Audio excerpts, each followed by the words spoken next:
America thinks America is the world. Europe doesn't as friendly as they are. So Asia has to become a force. Meet VJ Anand, an award-winning marketer and entrepreneur. Born in Malaysia, he's worked across Europe, America and Asia, and now runs his own company in Singapore.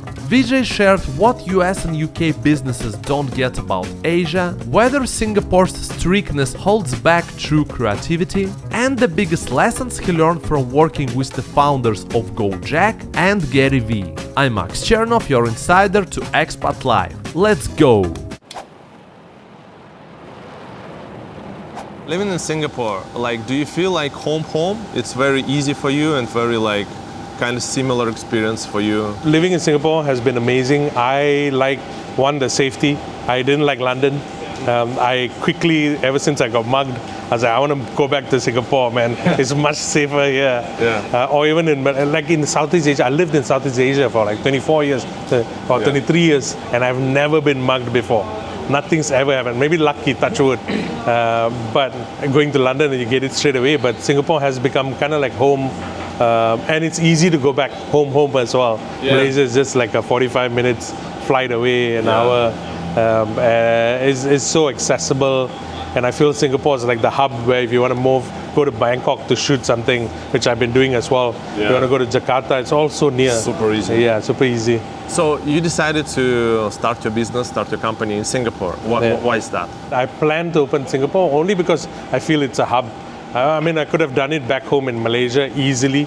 Or Bangkok. Yeah, or KL, in Bangkok, or in KL, or in Japan, which they're looking for a lot of foreign investment to come in. But I feel like Singapore is kind of like the hub in between that I can work across many places. But in fact, right now we're having clients from France, from Europe, from all over. I think there's something about tapping, the Southeast Asian or the Asian work ethics where you work harder. Yeah. And the other one is, us being here, being accessible and to talents from Malaysia, Indonesia, Philippines, where, I think things have gotten really expensive in the US and UK. So giving the job to an agency in Singapore, a company in Singapore, by having to pay, I would say, I don't look down on Asian prices, but slightly cheaper than Europe and US sometimes. And the talent out here is also crazy. It's amazing. Some of the AI engineers, the prompt engineers I'm working with, some of the AI work we're doing is like world class. And you're not paying like over prices like you see in the US sometimes or in UK or Europe sometimes. Yeah. So I think the talent is here, and I wanted to open the company here. And my whole aim was to let's show the world that, Southeast Asia, Singapore, Malaysia, Indonesia, Philippines, Thailand, we all have the talent that is world class. I think that was one of my aims to why I wanted to open the company. After coming from a global role, I've been doing stuff with like Charlie XCX, I've been doing stuff like Olympics campaigns and stuff like that, but I feel like, hey man, I can do this back home. I don't need to be in the US, I don't need to be in UK to kind of do that. I can do it from Singapore for the world. If we compare life and doing business in Singapore versus London, like you already said, like the pace probably is higher, faster here. Yeah. What else, like in terms of the culture, in terms of how people think, how people communicate, what are the biggest differences, you think? I don't know if this is controversial to say, but I feel in a lot of the cultures, like America, just for America alone, they think America is the world. They do. Yeah, which is true. I'm just going to say things that I've observed over the years. It might piss some people off, it might not. But, America thinks America is the world. Europe doesn't, as friendly as they are, sometimes they don't understand. I think they've still got a bit of that, like, let's go out and conquer. Back in the day, they used to invade all these countries and colonize all of us. And they still got a bit of that hanging on still. As nice as they are, very, very, they have this whole British gentleman kind of vibe to them and stuff like that. Yeah. They still don't understand the other cultures. Whereas us, I think we're very open to learning new cultures, to adopting and being friendly to other cultures, and that translates in work as well. So for us, when a brand comes in with a brief and a global brief, it is for example for US market or UK market or for Europe, and we tend to understand the problem and the culture. a lot faster than if me giving that global brief to an American company or a UK company, and then they struggle like, oh, what's happening in Vietnam? I don't understand. And they will just think, oh, if it works in our market, it works in their market as well, which is wrong. Yeah. And I've done global briefs like that. I've sat on both ends, where I've sat in the local market and like the work comes from America or UK, and you're like, man, these guys don't understand this. And I've sat in the global role, where I was like, guys, Vietnam is very different to Pakistan and India. You have to understand the local market for your concept to work across. Yeah. You can't just give them something and force them to adopt it to their market. It doesn't work that way. That used to be in the 80s and 90s, but it's changed now. I think local markets are getting stronger, and we have more voice and more sales coming from Vietnam. If you look at the number of people just in Southeast Asia, is probably bigger than every part of, or just Asia is bigger than the rest of the world. So Asia has to become a force, and we're not. We used to be a trend following market, but now we're the trendsetter. Yeah. Everything is coming from here. All the trends are leading from here now, and we've got to do the same with advertising marketing as well. Yeah. Like no more translating from US and UK market. We should work together. Yeah. Those are things that I believe in, and yeah. You grew up in Malaysia. It's a bit more chaotic than Singapore. So you think you became more like street smart, and then it helped you living in London? I think in Singapore you learn to be very systematic. Everything works here, which I love. And then Malaysia, like you said, being street smart is important. I think you really got to be street smart in Malaysia. Do you remember any like examples or any cases? I need to think of stories that I've kind of. But obviously, when I went to London, I wasn't very street smart when I got mugged. But being in Jakarta, you would think it would be more like cowboy than Kuala Lumpur or not. But Jakarta was just warm hearts, warm smile. Yeah. Everybody on the streets were friendly to me. Like I was one of the rare kind of like foreigners in Jakarta to walk the streets. Usually everybody would take the car, even if it's just the bar is just down there, or the pub is there, they'll take the car. Yeah. But I would walk there, and then they will be like, "Oh, Pak VJ, are you sure you want to walk?" I said, "Yeah, I don't mind. I'm cool, Yeah. And the people in the streets, that sometimes people just playing chess on the streets and stuff like that, they all know me. They're like, "Oh, Pak VJ, how are you?" We all just became friends, and I learned that in Jakarta quite a bit. Yeah. In Bangkok was a total different culture, man. Like I couldn't speak. This was like 15 years ago or 13 years ago. They didn't speak much English then, so I had to quickly pick up. I remember I cried one day in my first month because I couldn't understand people, and people couldn't understand me. It's not easy for someone to go to a foreign place where they don't speak your language, right? And you struggle quite a bit. And in Indonesia, it was easier because like Bahasa Malaysia, Bahasa Indonesia is similar. Exactly. Yeah. Very similar. Although sometimes, they would speak to me really fast, like, slow down, I need to understand this. Yeah. But then when I spoke back in Bahasa Malaysia, they would laugh at me because I sounded like a cartoon character that they all know from Malaysia called Upin and Ipin, which is quite funny. But very different cultures, very different. But your question, street smart, Indonesia and Malaysia it's been having this beef between each other. Because of food? Because of food, because of Malaysia say, it's from us, and Indonesia says, no, it's from us. Did you experience anything, or maybe some negative experience, or?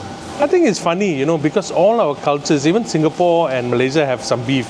This food is from us, for sure. Or this culture. But if you look at it, all of us are just the same. We come from all these borrowed cultures, all these cultures that kind of broke across borders. Like if you go to history, a lot of people, there was migration from China and India down to Southeast Asia, and the indigenous people who were there, the cultures kind of mix together. And then when they cross border from Indonesia, there was a lot of people from Indonesia who moved to Malaysia, or Malaysia moving down to Singapore before the independence. All of that, they would bring their culture to all those places, and it ends up being mixed and remixed. So you would see some of the food sounds the same, or the dishes sounds the same, or they might sound different, but they're the same ingredients, because all our cultures, we're all just the same, honestly. We all come from very borrowed, mixed culture, and we shouldn't, I feel the fights are a bit funny.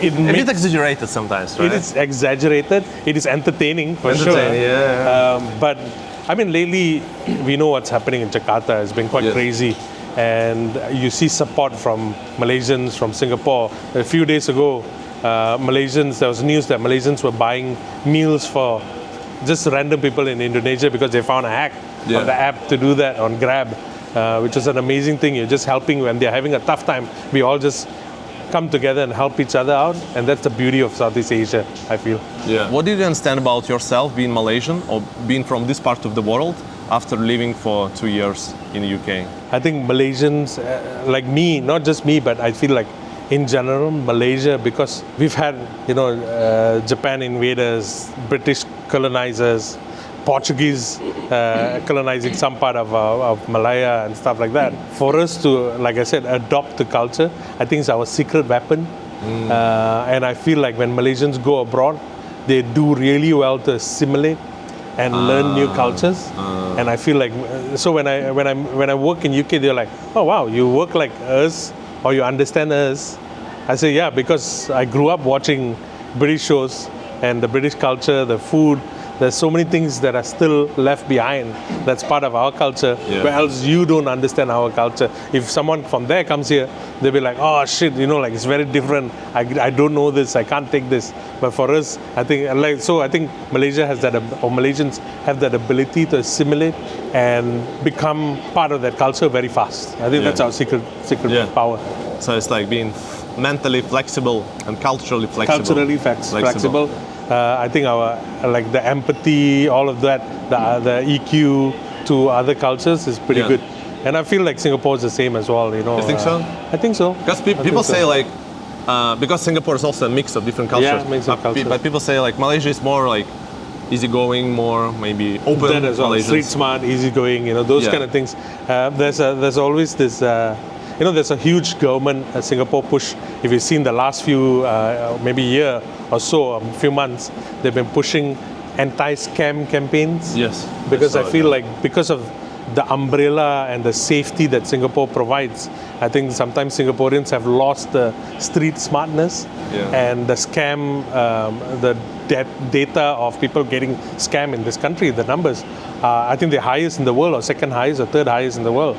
And that's why the government is doing something to change that. And I feel that was interesting. Your country is so safe that you are, sometimes the threat comes from abroad, not from here. And the government is doing a good job in trying to counter that. Yeah. But yeah, you're right. Coming from Malaysia, we're always worried about we're street smart, we are easygoing, we're friendly, but we're also very street smart in that sense. Yeah. You got to be careful every time. And we learned that when we were small, from the time you were small. Yeah. Also, I want to talk about the creativity. It's your main topic. Do you think there is a lack of creativity in Singapore? I think the culture and the country has been, like I said, is very shielded at times, and you're taught to be safe and to not rock the boat. So creativity suffers when you don't rock the boat, when you are trying to play it safe. And I think this market for creative is interesting because it's not a very, we in the industry kind of know this, it's not a very creative market. It's a highly strategic market. So strategy does really well in Singapore because it's a highly strategic market. But then when you want to break the rules and you want to try to rock the boat, it is tougher. And I remember trying to do a campaign. We were trying to launch GoJack in Singapore. Yeah. And one of the ideas was... What year was it? 7 years ago. Yeah. And we were trying to do two things. One, we wanted to, because of GoJack's, the concept was and I worked with another agency here called Block J, and we collaborated and I wanted to create this campaign where we gave free coffee to all the Grab staff because of GoJack, Grab staff would have to work extra hard, and we wanted to give free coffee, and we wanted to put an ad outside the office where we had a crane carrying the billboard saying that we're really sorry that we have to open up here and we'll have to make you work harder. So free coffee on us. And we weren't given the permission to do that because you can't do that kind of advertising. So sometimes the creativity is stifled, but when there's rules and boxes, you try to find, creative people will try to find a way to break out of that box. every time. So I feel like we can do that here. Although the box is really tight, there's a way to kind of play around with it. I feel like the situation is changing for the best. I mean, For sure. like people became more like free to express their ideas. Yeah. It's coming from the system, the education system in Singapore is changing. I think every 7 or 8 years they kind of review the system, Yeah. and it's like more like liberalized, more free speech and stuff compared to like 20 years Before. ago, 25 Yeah. compared to before. Yeah, and also because like Singapore cannot stay like Singapore needs to be like connected to the world basically, Yeah. because it's so small. I think they innovate as a country. They innovate faster than a lot of others. Yeah. I think when you are, it's tougher to do in like, when there's countries where you have rural areas, and like Malaysia, you have like, other parts of, it's not easily, you can't change that easy. Yeah. With Singapore, the size makes it easy to move fast, and they have an appetite to innovate faster than everyone else, Yeah. which I like quite a bit. But yeah, you're right. Does creative person have to be commercially oriented as well, or business oriented as well? If you're a creative person who doesn't understand how to sell and the business of the economics of it, then you're an artist, right? Usually people say that. You do it for the arts. You don't care about making money. You don't care about, like commercializing. You just do it for the pure love of art, which is not wrong, which is fine. And usually a lot of rich people end up doing that. They become an artist or art collector or art buyer, seller, because you have the money to forego commercializing or selling out, right? Yeah. So, which I feel is wrong as well, because if you're creative, you need to understand not just the creativity and the making part of it, how to market it, how to sell your product, how to sell your idea is very important. And I work in advertising and marketing. One of the most important things, other than the idea, other than bringing it to life, is to sell it. And understanding the client's business as well. Like, you can't just come up with an idea which is crazy, but it doesn't sell any product, because your ultimate job for marketing and advertising is to sell a product. If you have an idea that's crazy that doesn't sell a product, then it defeats the purpose of advertising and marketing. Your ultimate goal. And sometimes I feel like creative people overthinks and overproduces our work when people just want something simple. There's a way to do it simple. There's a way to sell things. Let's just sell it. Like, you don't need to over create, over art direct, over whatever because of social platforms, people want it real, raw, much better than polished, expensive. There are times to be that. There are times to be real and raw. Yeah. When most of the time nowadays, because of the platforms, real and raw becomes more important than the polish and fake. Example, I just started having a campaign with Taco Bell as a client, and you could have done so many things, but one of the promotions that they were having was $7.95, and $7.95 is half this Malaysian ringgit. Yeah. So imagine it's only like what, $2 Sing for a taco, which is really cheap. Yeah. And sometimes you can overthink sometimes you just need to say it's $7.95. And when we did that, there were queues and lines of people buying the product, and marketing works if you are smart to play with. Sometimes just being simple and real. How was your experience in the UK? So you came from the creative industry, like being creative, like working in media. Like, do you think, and London, UK and London specifically, is well known for being like one of the creative capitals in the world. Like, how was your experience? Oh man, I would not trade the experience for anything. Of course, I told you I got mugged and all that. That's different. Yeah. And I enjoyed like the culture, the gigs, everything else, the food, and meeting friends and stuff like that. But creative culture in London, man, the scene is crazy. Like London, I've seen the scene in Berlin, in Amsterdam, London especially. The ads, they know how to write copy. They know their craft, the eye for beauty, art direction, for videography. It's amazing compared to, we still got some things that we need to fix up in terms of craft and stuff like that to fight with London. But what I think that there is difference. I think they've got the traditional craft, the art, the copy, even the ideas and stuff like that. But we've got the tech with AI, with social media, with platforms, understanding platforms. So there's two things that I feel like if we can learn from each other, it's going to be really powerful. And that's why I've also set up like planning to set up like a small team in UK as well. I think just getting cross-culture kind of work, pollination, I think can make the work better. But you're right, London creativity, like if you see the outdoor, the billboards and stuff like that, you can't beat some of them. Some of the stuff that's done by Uber, KFC, they're all amazing outdoor pieces. And some of the most legendary agencies are out there in the UK as well. Yeah. So I've learned a lot. I think the experience was great.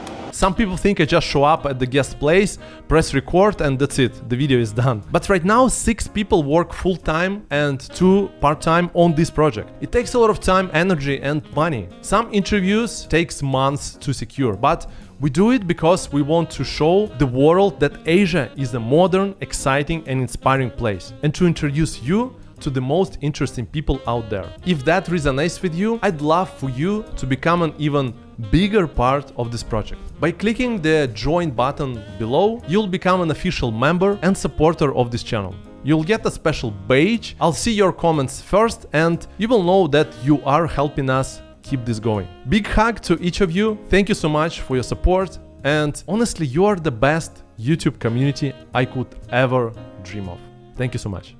I used to work in P&G in Procter & Gamble. Oh. I was a brand manager for Gucci, for Gucci perfumery. I don't know if you know, but back then, like 15 years ago, Gucci and the beauty business was owned by P&G. Oh wow! Like Gucci, Dolce & Gabbana, Lacoste, Hugo Boss. So it was a portfolio of brands. It was never kind of revealed publicly, but if you take the bottle of Gucci, you will see it's P&G logo. Yeah, manufactured and. Well, how long were you there? For me, it was 3 years. Man, you guys have got good training. Usually P&G marketers are trained very well. They're quite smart. Marketing is like, it's like one of the best like marketing schools in the world. Yeah. I always like P&G marketers. I think they're trained very well. So yeah, you must be very good at marketing. Because we used to work a lot with like BBDO and Ogilvy and I used to be in BBDO and Ogilvy as well. Yeah, I know. Some places I worked with. But yeah, they're the classic agencies. But honestly, looking at how the industry is moving now, everybody's letting go people. And I like to be honest and tell the hard truth out there, right? Everybody's going to be losing their jobs even more. All these big companies are not going to, I think because one, the rise of local market, the economy is shit. Then the rise of all these local markets is great as well. So all the new small boutique agencies are popping up and they're doing better work than most of the big network guys. And it's a threat. It's a threat for big companies. So there's going to be small pop-ups that are happening. And for me, I don't want to be one of the big guys. Right? I set up to be a small shop, and because we'll work harder, we'll do times 10x more than all of those guys, right? And then the industry is going to change, or is already changing. Let's talk a bit about your experience working with like these huge brands and like big names. Like you work with the founders in GoJack. What was the most memorable like things that happened to you, or maybe the biggest lessons that you learned from the founders actually, because they are like super smart guys? Very smart guys. Still keep in touch with them. Still talk to them quite a bit. I think Kevin's been a bit of a mentor and someone I bounce off ideas as well. But things that I learned from them, man, I really like this whole. It might seem very basic, but this whole let's just try it. Let's just fucking try it. I don't care if we fail. At least we tried it, and we can move on from there. If it works, great. If it fails, fine. We'll just move on. So I like that gung-ho-ness and the cowboyness of just fuck it, let's just do it, and then see if it fails or not. And experimenting. And I think in advertising sometimes we are so scared of we cannot because we'll lose customers or we'll lose this, and and most of them are scared of losing their jobs more than anything. And working with big brands, they have a lot of guidelines. Correct. Because I came from that and world. all that. There was like, man, just bloody do it. Let's just experiment. Let's just try. And I like that. Not a lot of marketers and brands are like that, but in GoJack, I found that very interesting. Like at one time, I remember I've got a few stories to this. Right, I went to the founders and I said like, hey. Okay, so they gave a brief. We're opening in Vietnam for the first time. And we want to do an ad saying that, GoJack is in Vietnam, great. and tell Indonesians that we are proud, then I was like, man, everybody won't care about this ad, right, if I do it this way. What if we took 5 of our early Gojek drivers, the guys who've been starting from the beginning and with us for a long time, Yes. and we give them an experience that someone's never given them. We make passports for them, and we fly them to Vietnam. Send them to Vietnam. Yeah, and Nice. experience Vietnam for the first time. And these are like bike drivers, like they never get the chance to go overseas or will ever get the chance to go overseas, Yeah. So we did that and we filmed it for a week. And man, those guys cried. They said no one would ever give them a chance to go overseas to travel in a plane for the first time. So we documented everything. Them being in the plane for the first time, being in a hotel for the first time, Yes. having hotel food for the first time. We take all of these things for granted. Yes. And some people have never experienced it. And for me to document that was very powerful. And it was a 10-minute long like mini documentary. But Google told us at that point it was the best performing long form in Indonesia at that point. And people's drop off, usually YouTube videos, people drop off in the first few seconds or minute, 2 minutes most. People finish 85% or 90% of that film, which was crazy. And I went to the founders, Kevin, and it's like, hey, I want to shoot this. I've got no storyboard. This is my idea. He was like, how much do you need? I was like, 100,000 USD. He's like, yeah, okay. Sounds like a good idea. Let's just do it, man. Yeah. Let's just test and see instead of doing the ad. So I found that like just the positivity. Let's just try something. Let's just keep trying it. Yeah. An amazing thing that I try to bring into my work every time. Let's experiment. Never say no, Yeah. And Gary had the same vibe as well. Like, let's just try it. Let's just experiment. I like founders. I like working with founders who have that, gung-ho-ness, the balls to do it. Yeah. Okay, Gary Vee. Gary Vee is a legend, Gary Vaynerchuk. Yeah. I mean, I was a big fan, like still a fan for many years because he's been there forever. Yeah. He's been doing this shit like for many years. We discussed it also recently because I'm a part of this YouTubers community, and there are like 2 trends now. One is like the good old trend, like hustle, like grind, like work 24/7. But now there is another trend, like slow productivity is called. And Gary Vee is like the opposite of it. What do you think of his style? Is it like too much? Always like go, go, go, go, go, go, be everywhere. Starts right now. That you don't have to worry about getting that job. What you should do is go and travel and learn. See, I've got a balance between both worlds. I feel there's times that you need to like, let's go, let's hustle, let's do it fast. But I know also that modern generation, hustle culture is quite toxic for them. Like you said, right? It's very different, 2 different school of thoughts, Yeah. 2 very different. I think there is best of both worlds that you can learn from. First of all, I would say, like being 5 years working with Gary, being on calls with him, having messages from him. Even a month ago, I had a message from him saying that he watched my Travel Virgin show and he really proud of me, things like that. One thing I learned from him, well, a lot of things that I learned from him, right? I mean, the hustle, working your ass off to build your company is important. Like you can't just sometimes sit and chill and expect things to be great. You've got to really go out there, sell yourself, sell your company, sell what you need to do. And I've learned that from him. His style is always like push on LinkedIn, go hard, and talk about what you do, and clients will come in, and I believe in that as well. And for me, I built my company Ballsy on LinkedIn. Like I've never like everything from the time I came up with the idea, from the time that I found all my first client, my current client is all via LinkedIn. And every time I post something on LinkedIn, because I always remember, I always have the voice of Gary in my head, like put it up on LinkedIn, you'll get some clients, and I've learned that from him. So, I mean, there are times that I learn, and many other things, like, man, that guy is like at the form, he knows which platforms, what algorithm is algorithm pushing for different platforms. He knows things before things happen.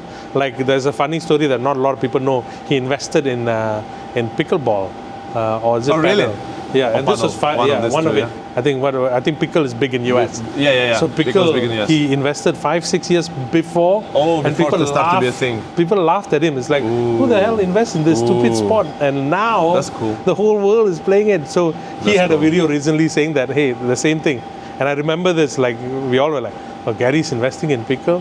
What the hell is that? Yeah. And then now you're like, holy shit, this guy knows everything. Yeah. 2-3 years before it's going to happen, he knows it. So his ability to predict is that.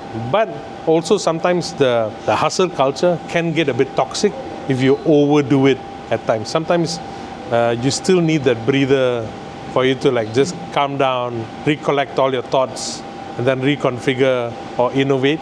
Yeah. Sometimes the moving to innovate too fast, you're ahead of your time, and it doesn't work. Sometimes it just you lose people along the way because it's just too fast paced. Yeah, it's too especially crazy for Gen Z. For Gen Zs. So Yeah. we had high turnovers, things like that.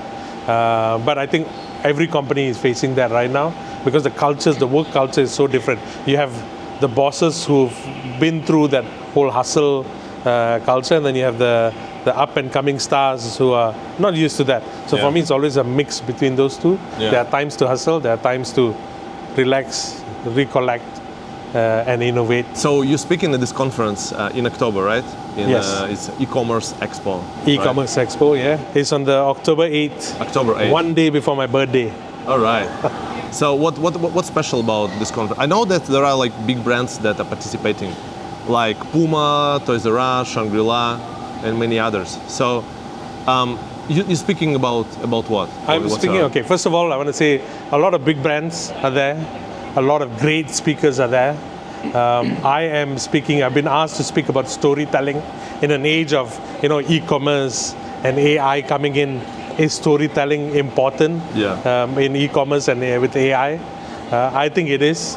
I think great storytellers, like people like Gary Vee and so many other, even you, with your real rawness and your stories that you tell, are important for the world to see and to help products and brands sell. I think storytelling is so important, and that's what I'm going to be speaking about. Can you break down to what subtopics you would be talking about? Being a storyteller, being someone who enjoys stories from different cultures and stuff like that. In an e-commerce world, people think sometimes a good promotion is enough to sell. People think sometimes a discount or being in big platforms like Shopee and Lazada and stuff like that is going to help you sell. It's not just that, right? You need to tell a story about your product. Example, look at Liquid Death. Look at some of the TikTok live stream influencers who are selling even peanuts and making millions because they know how to sell it. They tell a good story. Yeah. And they know how to hook people in. Sometimes the story is not a long. When we think storytelling is a long form, it's not. Sometimes you can do storytelling in 5 seconds. You can do storytelling with 5 words. Just all of those things is something that I want to talk about in this conference. So I think people get lost into the technicalities of e-commerce, AI, tech, but there's a human need for a good story to connect with your emotions, and then through emotions to your wallet that people miss out on. Yeah, for sure. It's like you need to merge digital marketing, tech, e-commerce To emotions. with emotions, which sometimes is not easy, but professionals like you know how to do it. Yeah, that's where we come in. Yeah, and that's what is going to be your talk is going to be in this conference. But there are a lot of super cool speakers out there. I'm super excited to learn new things at this conference. This year, as I understand and as I heard this year for this conference is special because of 2 things. First, it's a DMEX CO debut. Yeah. And the other one, it's there will be different streams dedicated for e-commerce, for retail, and for digital marketing, right? So it's quite a lot of knowledge to share and a lot of networking. And I'm personally a big fan of this kind of conferences because you go there and some people go for knowledge and for some new trends like AI, storytelling in AI. It's wow, it's pretty cool. And then you go to meet people, actually, to meet speakers like yourself. Networking. Marketing, networking, and then you meet other people in your industry, which is super important to be to understand trends, to understand what's going on. So it's actually a good way to learn and stay on top of the game. Out in Asia, we don't have that many great conferences like this, and I've been seeing DM Expo in Berlin, in other countries in Europe and stuff like that. It's huge, and having that here is exciting. Like you said, it's not just listening to some of these big brands and people like me speak, but also to network with and having access to all these people coming in from all over. I'm excited about that. Yeah. Do you think it's more like a regional event, or people from like the Europe, America also coming? I think especially for this region, because like I said earlier, we are hungry for this kind of content, and we don't have access to that many conferences that are like this in this part of the world. So I feel like people from all over, from Southeast Asia and Asia, even China, Japan and stuff like that, they're going to come down for this, and I'm excited about that. Right? I think, this market needs, or this region needs something like this here. Yeah, no, for sure. I'm coming as well. And nice. Yeah, we will leave a link to how to register, how to get tickets. Are you going to give a talk? Unfortunately not. Oh man, I would love to. But I would love learn to meet from you. Yeah, but I'd love to meet people there and like say hi to my viewers. And so we will leave a link so you can get tickets, and it's October 8th in Singapore. So yeah, it's October 8th and October 9th. October 8th, 2 days conference. 2 days October conference, 8th, yes. October 9th. So I hope to see you there. We will leave a link for the tickets in description. Yeah, if you see me there, wish me happy birthday. The next day is my birthday. Yeah. Are you speaking on the 8th? I'm on the 8th because I gotta leave on the 9th. If you analyze your career journey and your business journey, maybe 1 or 2 principles, the main principles that you can maybe advise you or like someone in their 20s, how to be like successful and how to be on top of the game. First of all, I don't know if I'm successful. Maybe I am. I don't know. I always feel that I'm unfinished with this. So maybe that's a good trait to have. Like, don't settle for anything. Like, keep pushing, keep trying. It sounds basic, but it's a interesting kind of like mindset to have. Like, not being happy with one thing or 2 things or the product. Just keep pushing, keep innovating, keep trying. And my other one is just stay positive, man. Like the world doesn't need to be negative. And people don't. This is one thing that I've always believed in. Like, I only want to work with people who are positive, and I only want to be around with people who are positive. So have that positive attitude and do good for others and help other people out. Like for me, in whichever stage in my career, I've always just helped people out, and that's opened a lot of doors. But don't do it just to get something. Like, genuinely just do it to help people, and it opens up a lot of doors, and it just gives you a satisfaction. And for me, so just small things like that. Maybe I'm a small town person.